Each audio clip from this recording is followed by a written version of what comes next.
Memo kwaba enenso do Badum TV Badwan health tips eso na wotwe foforo mo eni na wotwe we ye ba bedi nkomo afa Malocclusion edin titiri oha ono a be kire emu adekro eye common pa ba ne din na ede na nye wonta ante but eye ade e wo ye ho ni nyina afa ye num ne ye sen ho me dia sede ma endpoint homeopathic clinic na daroma enene so yenya kwan ene tene ba bedi enkomo ene yare bi a hawadwe yenko endpoint or prostate no or check ya ma free ne number no 0244867068 midi afia amankwa tamaklo ene minuaba Augustina Mensa afram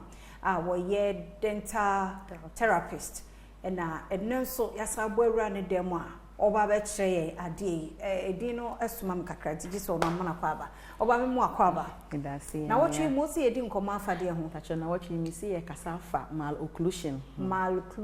pacho nti eno ye den ani din de pa ni din e de yare ne so ye de e ka Malocclusion a ewo dentistry mu no sei na nyame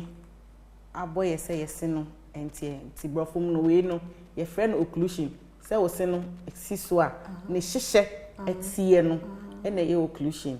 na se ba medical mo e ka se bibi ye mala e negative nti e negative occlusion occlusion bia enti se de nyame ye no yen ye friend normal occlusion nti ni tintin ni tietie o Malocclusion mu nyina no negative occlusion so se camera na capture de sa nti se obie wonu Malocclusion no de battery ni ma esen e fam so ana enye esen e fam so ko esen bia enhihye yie sa se de we no hu se molars no esi so pepepe premolars no bia ni nua no e wo ho na nyame aye animu ni se kwan kakra bi beda ho se de be ya pese won fa nti ade pese won fa nka bibia obetumi de aka obi so wo ho a ne se no kasi so a we no eni ho sa space we ni ho obetumi de aka de nti obi o bete pure water ji so de ba ni molars na premolars no na ebeti obi so ka ne si so a ha no tokro na ekwan eda ho obi so no se ne ebi wa animu ebi wa akire nti saa enema ni nyina no na ye frɛ no Malocclusion nti me sin e de mpacho ti wo se no se sia na mi di meni hwe ne de occlusion ni ye okay ba eno ni ye animu de no nko a ebi ebe pododo mu no na spaces e wo ho eno so betimi aba because ebi yo ho na ono ni space no ambeda animu aba beda echire nti ntimi hwe esin animu nko na ye mfa njeje eya hwe esin nyina sa na ye de ajeje no nti na wo say wo bekọ dentist ho no a check ya ma so wo na ye tufu say owo akola na onya 6 months esin mi ni pie ya start every 6 months bia fa ne ko nti say occlusion na start say esa ye hu ne ntem na ya correct ya ma na say ye hu ne ntem na odinyini a na eka no aye kese nti e common amunya bi very common common na nipa bebre obi but omumpo mu nim se ati se esimugire obi ho se ni eje da misim fefefe but ye wiase no defect but that stigma is a defect sir ejire da nipa sim ye ejire ni bitimi nyini a na ede sin ahye ho esim miensa na ede ahye ho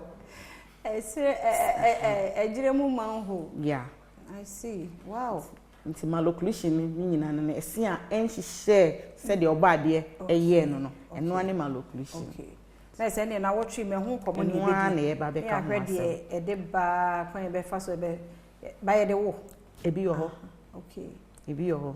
Nti edru kwan ye fa so e de ba na e be kire ni ye de wo no. E na ebi won so e be fa wa ha. Pa bebre na kasa kwa ni e be fa wa ha. Okay. Okay. Ene ne yemfa unsi ha wadaroma na wotwi wa ma ho kwan de e beto aso ho ye da se papa contact ne ye pacho 0243728542 0243728542